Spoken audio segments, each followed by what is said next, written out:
Hello there, everyone, and welcome back to Canine Cannibalism. Today we are going to be taking a look at The Amazonian Uterboscis by B.L. Overman. This book, or at least this copy of the book, which I believe is the only copy that exists right now, is 142 pages broken up into 14 chapters. A quick blurb for you. The book is about a woman who travels through the Amazon rainforest, at which point she falls down a cliff and gets invaded by a parasitic worm that latches itself into her womb aggressively. So, if you're not familiar with how this goes, I essentially give a trigger warning. I call it a content sample because it's a little bit more than a trigger warning. You'll see as I get into it. I also give you a general review. It's the main reason why some of you are probably here. Some excerpts and scenes, if there are any, which in this book there are, trust me, and they're very, very interesting. I give you a plot summary and some extra review stuff, if there is any. Not in this book, because I don't really have a lot to say. This is going to be a shorter video, I would imagine. So, buckle in. Let's get right into our content sample. Now, when I said shorter, I meant shorter. If you were to pick up a copy of this book and read it, you would find the following. General filth, including the ingestion of vaginal discharge in a number of not sexually appealing situations. Poor hygiene, kind of sounding, and bug stuff, including formicophilic acts, kind of, not intentionally, but formicophilic acts nonetheless. And that's literally it. If you are familiar with any of my other videos, you might be shocked by that, as I was. The book is touted as being splatterpunky, not a lot of splatterpunk, if I'm honest, or at least not a lot of splatter. Well, there's some splatter, but not blood. General review stuff. The writing is very subpar. Okay, I'm gonna get out some of the nice things I have to say first. Okay, this person wrote a book. Okay, Overman, you seem to be kind of in tune with the internet. You have contact information in the back of the book for people to reach out to you, fans to reach out to you. You originally posted on it was either a fanfic or an erotica site. I don't remember. You seem to be internet savvy. So there's a chance you see this video, assuming any number of people actually watch it. You wrote a book, okay? That is more than I've ever done. I've tried. I've written books or stories that are very, very long. I've never published any. I don't have the mental fortitude nor the confidence to publish my work, okay? You published a book. You created a story in your head, as far as I know, and you published it for the world to see, okay? And I respect that immensely. I do respect that immensely. It is a story that no one has ever told before, as far as I know. Stories similar have been told. Everything is derivative of something else. Nothing is original anymore. But you told a story that I have never heard before, and I purchased it, and I've purchased numerous of your books now, and I will be reviewing them. And I have immense respect for you, okay? I have immense respect for nearly every author. That said, I don't have a lot of positive things to say about this book, okay? Clearly the audience, I'm not the intended audience, okay? I did not find any of the smut scenes entertaining, nor did I find them sexually appealing. I did not find much of the writing to be well written. This I am not going to be as harsh on this book as I was on Hog, because again, I actually have respect for this author. I have no respect for I've already forgotten Delani. I have no respect for Delani because of his personal things, okay? I have zero respect for that man. I have respect for this author, okay? So I'm not going to be as harsh on this as I was to something like Hog, or as I would be to something by another deplorable extreme horror author, okay? Because if you have nothing nice to say, don't say anything at all. It's kind of the thing here. But I am here to review a book so that if any of you out there want to buy it, you know what you're getting into. And I don't have a lot of positive things to say. So again, Overman, if you end up watching this video, I have immense respect for you. This is not an attack on you. It does seem like as the book went on, you got more adept at writing. And with that out there, I'm going to get into it. The book is full of long, borderline run-on sentences, especially in the beginning. Again, as I just stated, it does seem like the author got better at writing as they went on. It does seem like they released chapters to the website that they originally posted this to before turning it into a book. I don't know if that was always the intention to turn it into a book, but it seems like they released it in chapter format to a website. So it would not surprise me if they did get better writing as time went on. Practice makes perfect. There is a fuck ton of exposition, especially early in the book. A lot of tell, don't show. The narration is first person and present tense for almost all of the book, I believe, or if not all of the book. When you're reading and in the flow, you kind of forget about tense and more just focusing on the story. But from what I remember, it is present tense, first person. Some of the book feels like a high school essay. Again, most of these critiques are centered earlier on in the book, like say the first half, maybe the first 3/4, especially the typo stuff is like first quarter. But it does feel like a high school essay almost at certain points, especially the parts where they're describing it's incredibly wordy at certain points, describing place names, organization names, timelines, and location timelines as these people are going through the Amazon rainforest. Again, very early on in the book, still notable to tell you about. Lots of fucking typos, okay? Throughout most of the book, it seems that the author got a handle on them towards the end, but in the first 5, 6 of the book, even shit tons of typos. In the beginning, it's like every sentence, and then it slowly gets less and less and less. Again, maybe they got better at writing. I mean, if you write, you're going to get better at writing, but maybe they figured out what they were doing. It would not shock me if they copy and pasted directly from the website that they posted these stories to originally, and for posterity's sake, did not change any of the typos. And then as they were writing the chapters later and later on, they got more and more adept at finding typos or using a program to find typos for them. So again, that just could be an artifact of wanting to keep the record true to what they put on the internet to begin with, which again, I do have respect for that. There's a lot of unnatural dialogue, especially the character talking to themselves throughout the book. Pretty consistently, they both talk to themselves, not like a normal person, almost as if they are talking directly to the audience, which is an interesting choice. And then also thinking, like they think to themselves, and that's more obviously forgivable because the human mind is weird. But the thinking out loud thing kind of was iffy, and then a lot of the character to character dialogue is a little bit weird. However, the character to character dialogue during sexual scenes seems very well written. I would say it's decently concocted, so it's mostly just in non-sexual scenes that the dialogue feels weird. Everything is told due to narration. Nearly nothing is shown. Nothing is left to the imagination.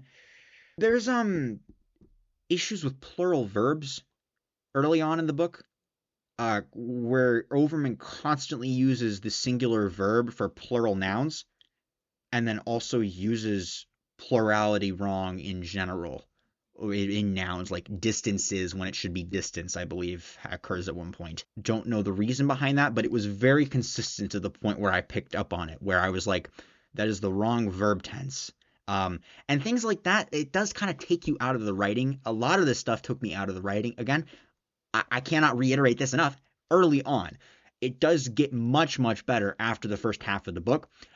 If you are willing to give this book a chance, again, I always will recommend that you try the book and form your own opinions. Give it a chance till after the first half and then see what your opinion is on it, because it does get better. I promise you it gets better. Okay, again, this is more about me not being the target audience. I didn't find the book sexually appealing at all.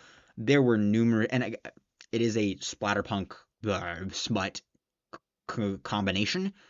So I don't know how much of it was intended to be smutty and how much of it was intended to be gross, but I have never in my life been so turned off by a description of a woman fingering herself as I was in this book, in a scene that I am almost positive was intended to be smutty.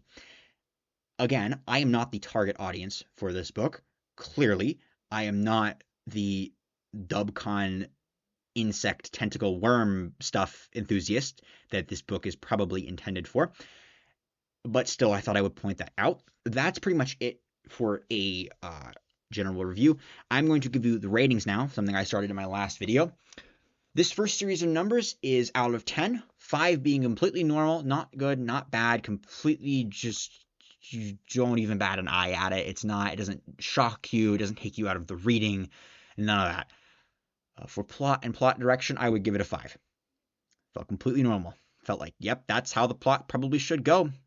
Don't have any complaints about the plot. There aren't any plot holes that I picked up on. Felt fine. For the tone, I also gave that a 5 out of 10. I have no complaints. Wasn't incredible. Wasn't terrible. Just completely mid. And there's nothing wrong with that. There's nothing wrong with being completely above board normal, okay? I'm not saying that's a bad thing. It's not a bad thing to be mid in this sense, in this rating system that I'm using. For grammar and typos, where lower is more and higher is less, this has a 2 out of 10 for the grammar used and the amount of typos. It is rudimentary at certain points in how rudimentary the grammar is and how many typos there are. My God, that was a voice crack and a half. In terms of characters and character development, this is a 4. Our main character is pretty well developed. She's pretty well developed. That's really all I can say. You'd have to read it to fully understand what I'm saying. She's not like super developed, but she's not a 2D character. Everyone else is a 2D character that I can think of off the top of my head and that I thought of while writing that review. Everyone else is just there to further the story. There's no character development almost whatsoever. I am hopeful, having read the first part, the first chapter of the sequel to this, Outbreak, the Amazonian Uterboscis Outbreak. I'm hopeful, based on the first interaction with our main character Lena and another character, that there will be more character development in that with other characters, not just Lena, but I do not know for certain. In terms of prose, I'm going to give this a 3 for just the general structure of it, how it sounds when you read it. Again, a lot of the grammatical choices and typos took me out of it. This rating category ties in heavily to that. It's just more of, while reading, if anything, screen called out to me as extremely advanced or extremely rudimentary in how it's formatted and in the grammar and typos. In terms of character-to-character dialogue and character-to-audience dialogue, I gave this a 2, simply because of the outward narration of the character speaking to herself in a very, very unnatural manner. Also, some of the interactions between characters earlier on in the book, between the friends and everything, is very, very unnatural and janky, it feels like to me. Personal enjoyment, high 4. I did not hate the book. Okay, for me to hate it, it would have to be a 1 or as close to a 0 as possible. High 4. Okay, I wouldn't read it again. I wouldn't. I don't actually know. That's a bad comparison, because I don't know any of these books that I'd read again willingly, aside from Cows, which I fucking love, and Genital Grinder, which I also fucking love, but I only like certain parts of that book. But it wasn't super enjoyable to me. I didn't hate it, but I did slightly dislike it, and I did kind of want it to be over, if I'm honest. Again, I am not the target audience. You very well might be. I am also hopeful, having started the second book in the Primeval 1 series, that the second one is going to be much higher quality, because, again, practice makes perfect. So, the next series of numbers I'm going to give you, the next 2 numbers, are about how disturbing and gross the book was. This is a score out of 10, where 0 is completely normal, 10 is as gross or as disturbing as possible. In terms of a disturbing factor, I would give this book a 2. And in terms of a gross out factor, I would give this book a 4. It's not very disturbing. It's not super disturbing or anything.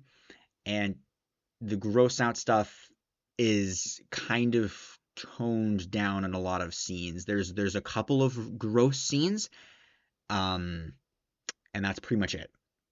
The general plot is gross, but it's not gross out. Now, there's nothing wrong with either of those things. I stated this in my last video. I will state this again. There's nothing wrong with the book not being super disturbing. There's nothing wrong with the book not being the grossest thing out there. A 6 or a 7 is probably the highest I would give for any of these books. Actually, I'd probably give Cows an 8 and Genital Grandeur a 7. But in terms of, there's nothing wrong with it not being gross out. There's nothing wrong with it not being disturbing. I'd probably give, I don't know, I'd probably give The Killing Kind and The Girl Next Door a 7 or an 8 each. Nothing wrong with it not being like that. You don't have to make your book disturbing or gross out. That is just me trying to put it on paper for you to get a better idea of. Okay. Again, that is not a bad thing that it's a 4 on my personal gross out scale and a 2 on the disturbing factor. That's just what I perceive it as. Okay, that's it for your review. I have 2 excerpts to read to you quickly. This will be a light spoiler warning because I am reading text, but it won't make any sense unless you know the context. So this first excerpt, this was when I kind of noticed the dialogue in the beginning of the book as being interesting, to say the least, where our main character calls out to someone and says, hey, I have to relieve my bladder. It was not meant as a joke. It was not meant sarcastically, as far as I can tell. I don't know a single human who would say, I have to relieve my bladder. It's very computer-esque, almost robotic.